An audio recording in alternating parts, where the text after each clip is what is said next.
That's the maximum load some personal laptops will store. It is also roughly the amount of space the Bitcoin blockchain currently requires. These bloating storage requirements are a long-standing problem for the community's efforts to keep Bitcoin decentralized. But Bitcoin Core contributor and maintainer Jonas Schnelli has spent the past few years trying to make full nodes easier to run for a wider audience despite this huge data cost, and in turn, make Bitcoin more resistant to centralization. With so much information to download, setting up a Bitcoin full node currently takes days or even weeks. This issue was at the heart of Bitcoin's years-long scaling debate. While increasing transaction capacity by raising the block size limit might have eased the network's steadily rising transaction fees, it also would have disqualified more users from running Bitcoin's core infrastructure. And even though the block size held steady, the pressures favoring centralization remained because of the storage space and time it takes to set up a full node. Yet, developers argue that running a full node is the best way to use Bitcoin, some even going as far as to claim that without a full node to validate Bitcoin transactions themselves, users are just wasting their time on cryptocurrency. In this way, users take full advantage of all Bitcoin's benefits, including censorship resistance and the minimization of trust in third parties. It's very important to run Bitcoin full nodes. It's the main, or at least a significant reason to use Bitcoin, Schnelli told CoinDesk. If we throw that away, we lose one of the more interesting parts of Bitcoin. Schnelli's particular focus is on making Bitcoin Core, the most popular Bitcoin software implementation, more user-friendly for people he calls non-geeks. And he feels, perhaps, a stronger commitment than most to this cause, saying, "To be sure, you could argue that most of the 15,000 updates to the codebase implemented over the years are geared toward the same goal, making Bitcoin more efficient and faster to download."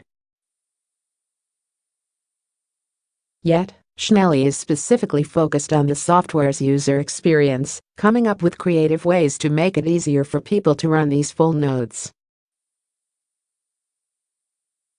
And Schnelli doesn't want those full nodes leashed to the places they were set up, such as a user's desktop computer at home or the office, where it can only verify transactions from one location. Instead, Schnelli wants Bitcoin full nodes to be mobile. We've almost reached that goal, he said, adding that other developers have been helping him bring recent additions to Bitcoin Core, such the ability to load multiple separate wallets when starting the software, that would help bring full node mobility to fruition. Once all the pieces are in place, users will be able to securely connect smartphone wallets to their full nodes running from home.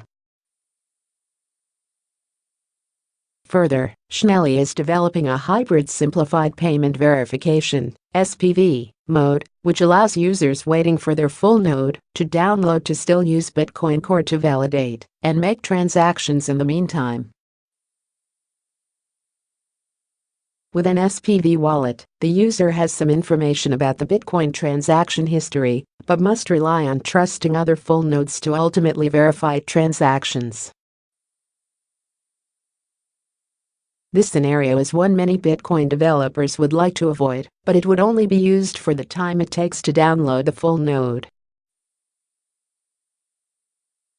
Depending on the hardware and internet speeds being used to download a full node, the process can take days, and sometimes weeks, which is an unacceptable user experience, Schnelli said. Hence the need for some kind of connection in the interim. And once the full node download is complete, the software switches back to the more secure full node. Another project Schnelli is getting started on, in an effort to cut down the time it takes to set up a full node, is building devices that already have a Bitcoin full node downloaded and set up on them. This comes from the knowledge that users generally need to buy dedicated hardware, which can cost a few $100s, to run Bitcoin full nodes. Also, the co-founder of hardware wallet Digital Bitbox, Schnelli, is calling the project a full node in a box. He hopes to sell those devices in the future. While unsure how much they would cost, he said they would save a lot of time. You could have a black box similar to an Apple TV or router that you just plug in and it works, he said. There are similar full node-only devices on the market, but not in a way that I think is useful, Schnelli said. It's hard to get affordable hardware that syncs pretty fast, and building a good full node device requires knowing the ins and outs of the Bitcoin core code. Bitseed devices, for example, cost between $200 and $350. Schnelli said he thinks he can ship a product that slashes this cost, partly by doing the marketing required to attract a few hundred or thousand buyers.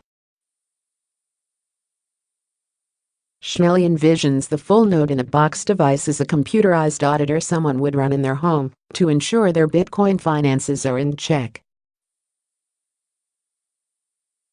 Less entertaining than streaming television shows on an Apple TV, but perhaps producing greater satisfaction in the long run. The leader in blockchain news, CoinDesk is an independent media outlet that strives for the highest journalistic standards and abides by a strict set of editorial policies.